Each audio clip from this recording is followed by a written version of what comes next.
দিল্লিতে থেকেও শেখ হাসিনার সঙ্গে তার মেয়ের কেন এখনও দেখা হল না? বৃহস্পতিবার সকালে শেখ হাসিনার মেয়ে শায়মা ওয়াজেদ পুতুলের এক্স হ্যান্ডলে করা একটি পোস্ট রীতিমতো চাঞ্চল্য সৃষ্টি করেছে। পোস্টটি থেকে বোঝা যাচ্ছে, বাংলাদেশের রাজনৈতিক পরিস্থিতি নাটকীয় মোড় নেওয়ার পর থেকে মা ও মেয়ের মধ্যে এখনও দেখাই হয়ে ওঠেনি। ওই টুইটে শায়মা ওয়াজেদ লিখেছেন, এই কঠিন সময়েও আমার মাকে দেখতে পারছি না, তাকে জড়িয়ে ধরতে পারছি না। আমার হৃদয় ভেঙে যাচ্ছে। এদিকে বিবিসি জানতে পেরেছে, শায়মা ওয়াজেদ মঙ্গলবারই দিল্লি এসে পৌঁছেছেন। সেক্ষেত্রে দিল্লি আসার পরেও কেন তিনি শেখ হাসিনার সঙ্গে দেখা করতে পারেননি, নাকি তাকে ভারতীয় কর্তৃপক্ষ দেখা করার অনুমতি দেয়নি, সেটা নিয়ে প্রশ্ন উঠেছে। সোমবার ৫ই অগাস্ট যখন নাটকীয় ঘটনাপ্রবাহের মধ্যে দিয়ে প্রধানমন্ত্রী শেখ হাসিনাকে পদত্যাগ করে হেলিকপ্টারে দেশ ছাড়তে হয়, তখন শায়মা ওয়াজেদ থাইল্যান্ডে ছিলেন।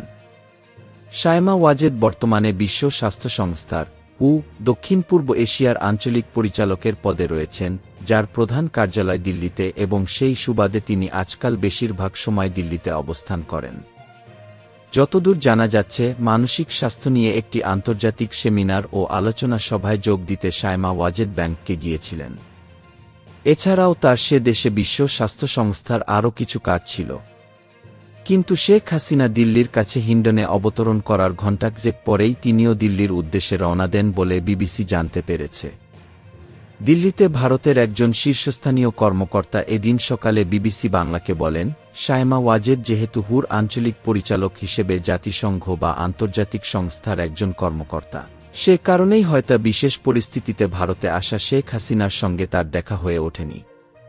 উনি শেখ হাসিনার মেয়ে তো বটেই, কিন্তু শায়মা ওয়াজেদের আর একটা পরিচয়ও আছে, আর সেটাই হয়তো এখানে দেখা করার ক্ষেত্রে বাধা হয়ে উঠেছে বলে ধারণা করছি, জানান ওই কর্মকর্তা।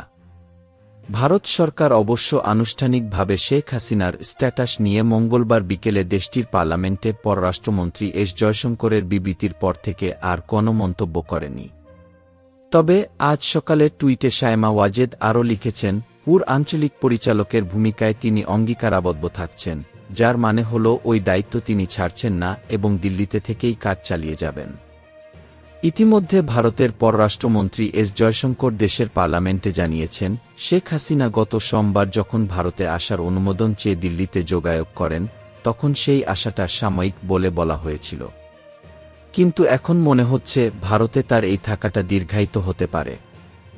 একটানা ১৫ বছর ক্ষমতায় থাকার পর ৫ই অগাস্ট বৈষম্য বিরোধী ছাত্রদের ডাকে লং মার্চ টু ঢাকা কর্মসূচির মধ্যে শেখ হাসিনা বাংলাদেশের প্রধানমন্ত্রীর পদ থেকে পদত্যাগ করে ভারতে চলে যান।